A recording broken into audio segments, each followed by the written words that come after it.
Pembangunan fase 2 Moda Raya Terpadu atau MRT terbagi menjadi dua, yaitu fase 2A dan fase 2B. Saat ini pembangunan fase 2A mengalami perlambatan karena dampak dari pandemi COVID-19. Pembangunan MRT fase 2A terdiri dari 7 stasiun bawah tanah dan memiliki rute dari Tamrin hingga kota, dengan total panjang jalur sekitar 5,8 km. Adanya pandemi COVID-19 memberikan dampak terhadap perkembangan pembangunan MRT fase 2A. Pembangunan ini dipastikan molor karena kontraktor kesulitan untuk mempersiapkan lelang. Faktor ini membuat pembangunan fase 2A kembali harus dibagi menjadi dua tahapan. Saat ini kontrak yang digunakan untuk pembangunan fase 2A adalah paket kontrak CP201.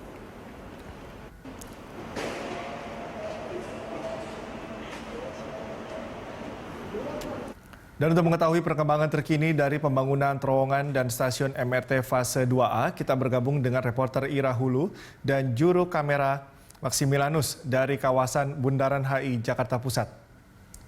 Ira, bagaimana progres pembangunan MRT fase 2 ini? Apakah masih terlihat adanya hambatan dalam proses pembangunan, Ira? Cikal dan juga pemirsa, terkait dengan progres pembangunan dari MRT fase yang kedua A ini memang sampai saat ini dari informasi yang kami dapatkan sudah mencapai 8,7%, ataupun untuk fase 2 segmen 1 yakni dari Tamrin menuju Monas, besaran dari progresnya mencapai 8,7% tersebut, yang meliputi seperti relokasi pohon, kemudian juga rekayasa lalu lintas, dan juga pembongkaran JPO Bank Indonesia dan juga berbagai hal lainnya. Terkait dengan pembangunan moda raya terpadu MRT fase 2 ini memang dari beberapa waktu yang lalu yang disampaikan oleh Direktur Utama PT MRT Jakarta, yakni William Sabandar, yang menyatakan bahwa memang ada keterlambatan terkait dengan sejumlah kendala yang harus dihadapi dalam pembangunan fase kedua ini. Dan kalau kita lihat juga, Cikal dan juga pemirsa, ini untuk pembangunan MRT fase 2 ini memang ada dua, yakni fase 2A dan juga 2B, yang mana fase 2A ini akan terdiri dari 7 stasiun bawah tanah dari Tamrin, Monas, Harmoni, Sawah Besar, Mangga Besar, Glodok, dan juga Kota. Sementara untuk fase 2B ini akan terdiri dari beberapa stasiun atau 2 stasiun bawah tanah seperti Mangga 2 dan juga Ancol yang panjangnya mencapai 6 km.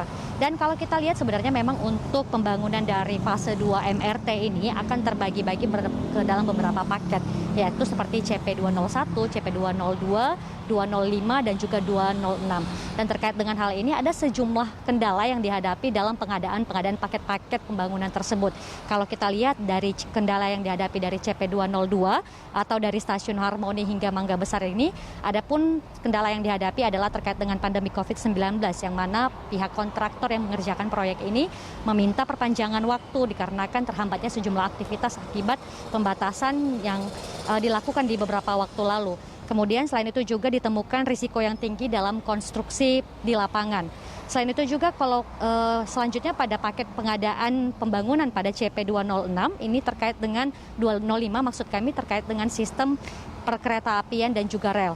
Dan kondisi yang terakhir adalah kendala untuk paket pengadaan pembangunan MRT CP206 adalah meski sudah seringkali dipromosikan kepada kontraktor-kontraktor Jepang untuk pengadaan MRT Jakarta fase yang kedua, namun sampai saat ini tidak ada kontraktor dari Jepang yang terlibat dalam proyek ini.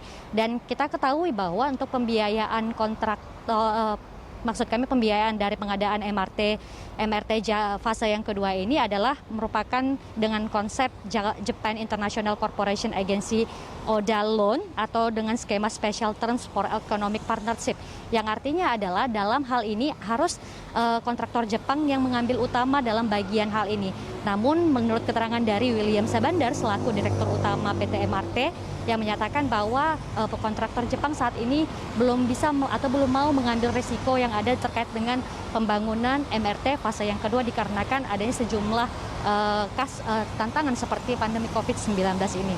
Dan karena minimnya keterlibatan dari kontraktor Jepang tersebut sehingga menyebabkan posisi tawar khususnya untuk paket railway system dan juga rolling stock ini menjadi sangat tinggi. Cikal. Ira, dengan kendala-kendala yang Anda sebutkan tadi, ini utamanya adalah adanya keterhambatan dari pengerjaan. Nah, apakah ini berpengaruh terhadap target penyelesaian dari pembangunan tahap 2A ini? Lalu targetnya kapan ini akan selesai, Ira? Ya, Cikal tentu karena kan adanya sejumlah hambatan tersebut ataupun kendala-kendala yang dihadapi untuk paket-paket pengadaan pembangunan MRT fase yang kedua ini, adapun jadwal yang molor tersebut adalah seperti yang dinyatakan oleh William Sabandar, yakni menyatakan bahwa untuk pembangunan stasiun Harmoni Mangga Besar ataupun CP202 ini akan mengakibatkan proyek tersebut molor hingga pertengahan 2027 mendatang. Sementara untuk fase 2A ataupun segmen 1 ini dari Bundaran Hotel Indonesia sampai dengan Harmoni ini akan direncanakan rampung pada 2025 mendatang. Dan terkait dengan hal ini juga memang tadi kami sempat bertanya kepada seorang penumpang MRT yang memang biasanya sehari-hari ataupun dalam beraktivitas menggunakan MRT, menyatakan walaupun sedikit merasa kecewa dikarenakan adanya keterlambatan terkait pembangunan proyek fase 2 MRT ini, namun tetap optimis bahwa ini bisa rampung nantinya. Dan berikut ini merupakan tanggapan dari seorang penumpang MRT yang biasanya sehari-hari ataupun menggunakan MRT. Saya dari Bogor menggunakan KRL, terus turun di Sudirman pakai MRT, begitu juga dengan sebaliknya gitu. Kalau memang mau dibangun tahap 2 seperti ini sih bagus banget ya Mbak ya, karena untuk mengurangi kemacetan pertama, terus juga kita pakai MRT itu cepat, nyaman, bersih, itu aja sih. Gitu aja, itu bagus banget sih kalau memang ada tahap 2 itu MRT. Bagus banget untuk mengurangi jadwal MRT yang pertama ya gitu loh. Saya harap sih bisa selesai, jadi kita untuk jarak jauhnya juga oke lah ya gitu.